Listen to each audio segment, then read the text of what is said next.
Hello folks, Nod-Krai is out, and with it comes a bunch of new puzzles and mechanics, so let's go over some of those right now.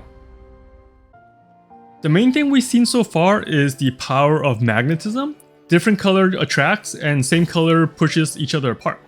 And a lot of the time you need to magnetize yourself, which is what these little robot things with the radio signals are. If you go near one, you'll get the little moon signal near you, and that means you're charged up. And when you're charged up, you can grab and throw magnetic rocks, which is used to solve a lot of puzzles. Here's a different one. This one's more natural, where instead of you always being polarized, you gotta find some grass or something to become polarized. This one turns me blue, then I can use that to grab a rock, put it into the red repulsor to charge it, and then since red wants to push red apart, it will keep pushing apart in the chain in order to blow up my objective. Here's another one where I need to get the blue power grass in order to hit this red spot here, but since I move away from it, I lose the magnetic power. But if I go next to the grass and use my ability to transform into a Sealy, I keep the blue power and can move towards the red light. In this area, I'm always powered blue, so I don't have to worry about being charged up. And this area also have all these blue pads, and blue wants to push apart blue, so I can use those as jump pads to launch me up in the sky, which is used in a lot of puzzles for super jumps. But the special thing about this place is there's thunderstorms, and I can actually bait a thunderstorm to strike the ground, and then use that ring in order to launch myself in the air to reach the objective or Sealy in the air this time.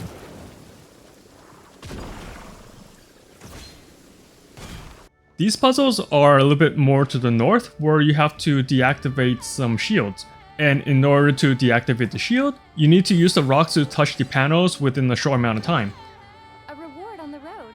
So here's a more complex version of it. I already did one rotation to move the blue box out of the way. Now I can grab the rock, and I need to stay near the robot in order to stay charged up, so I can keep the rock pushed up to the shield, and I just slowly shimmy and wait for the robot until I hit the 3 panels that I need to activate in order to deactivate the shield.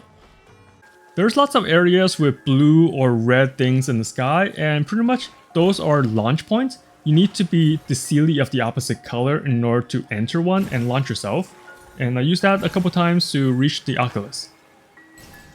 You will also see these UFO-like objects, and you need to get above them in order to deactivate it.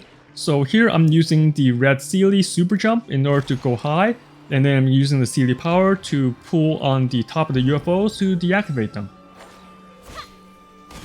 Alright, this is a puzzle that I like a lot. It's the mirror puzzles, and your goal is to have the 2 statues be next to each other by using your magnetic powers. So here it's giving you this little blue Sealy to help you, so you always have blue power. And then first I'm gonna just pull this to move the statue, and then since blue and red is different, I pull, I can't do anything with that, but I can go to the side and push this blue block away, and then wait for this to push each other away. Now I can use my magnetic powers to pull the red block over, and then I can use the pull again to have them attract each other. But these magnetic puzzles does make sense after a while, or you can just brute force it and just keep doing trial and error until you get it. They are on rails, so you can't mess up too much, and because the rails are limited, you can just keep trying again until you get the answer. Here's another version of the mirror puzzle that I only seen once. Right now I need to help a Sealy go through some obstacles by using my magnetic powers to move things away. And I also go from one phase to another. So since I have the red power, I can use the red pad to boost myself up to do a super jump, and then I go to the next one-way mirror. I go and move and push blocks away in order to clear it. So in this one, I need to move the blue block over, and I can see that there's a bunch of other blocks here that I can push and pull. So I'm just going to do that, and I'm going to push things away out of the way for the blue block so I can move the blue block to where I need it to, which solves the Sealy puzzle in order for me to go to the next one. And the last one here is just your statues again. You want the statues to be next to each other to solve the puzzle, and voila, here's my chest. There are also these little snails that can be blue or red, and when you hit it, it will burrow underground and leave behind a magnetic aura. And now that I'm magnetized, I can use it to pull the rock and put it to the blue stone here in order to free a Sealy. But nothing's happening here because this deer statue needs more than one in order to activate. So right next to the area, there's this other blue rock, and I need to grab a stone and put it into the rock. So with the help of the snails, I can use the magnetism in certain places in order to move the stones around. And right before this, I put a different stone that's an orb into it and nothing happened, because for this one I need to put in the regular stone to make it blow up. So right here I'm using the snail and combination of the stones in order to solve the puzzle and free the Seelie. And after the Seelie's freed, it just slowly glides towards its friend and unlocks the treasure chest. There is a questline on the main island that lets you pilot a giant robot. It's not really piloting, it's just using it as a tool to move and rotate blocks.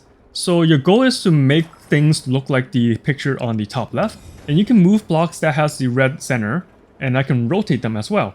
So I just need to grab them and rotate them in the proper way. And remember, red repels red, so I can use that to make the small red block float and then rotate the large one. And in the later part of these giant robot puzzles, you need to do something with the blocks before you get into the robot.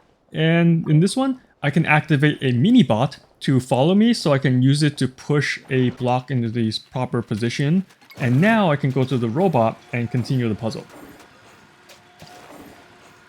And you'll see the mini bots more than once. You activate them to have them follow you. And for this little mini bot, it does not give me the power of magnetism, it's the magnet itself. And it's blue on both sides. So what I did here is I rotate this block so it's no longer linked, and then I move the blue robot next to the red one so it gets stuck with the red. And now I need to spin the blue block in order to have the blue robot push the blue block away in order to solve the objective. And that's the main thing about the puzzles in this world, a lot of magnetisms, pushing, pulling, and so on. And there's also these special Seelies that gives you ley lines to travel along, so you can use those to go from place to place and solve more objectives. But that's good enough for the basics on understanding the mechanics in Nod-Krai for now. Thanks for watching, and as always, have fun out there, traveler.